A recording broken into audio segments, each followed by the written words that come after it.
எம்ஜிஆர் சினிமாவில் சிறிய வேடங்களில் நடித்துக் கொண்டிருந்த காலம் அது. ஒரு நாள் படப்பிடிப்பு தளத்தில் அவருக்கு கடுமையான தாகம் எடுத்தது. அப்போது அங்கிருந்த ஸ்டூடியோ ஊழியரான அப்பன் என்பவரிடம், அண்ணே, கொஞ்சம் தண்ணீர் கிடைக்குமா என்று கேட்டார். ஆனால் அப்பன், பெரிய நடிகர்களுக்கு ஜூஸ் கொண்டு போறேன், நீ வேற என்று சொல்லிவிட்டு தண்ணீர் கூட கொடுக்காமல் சென்று விட்டார். அந்த அவமானத்தை எம்ஜிஆர் அமைதியாக கடந்து விட்டார். சில ஆண்டுகள் கழித்து அதே நெப்டியூன் ஸ்டூடியோவை எம்ஜிஆரை விலைக்கு வாங்கினார். அதற்கு தனது தாயாரின் பெயரான சத்யா ஸ்டூடியோ என்று பெயரும் வைத்தார்.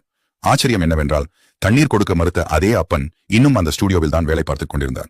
இன்றோடு வேலை போய்விடும் என்று பயந்தபடி எம்ஜிஆர் முன் வந்து நின்றார். எம்ஜிஆர் அவரை பார்த்து, அப்பன், உனக்கு எவ்வளவு சம்பளம் என்று கேட்டார்.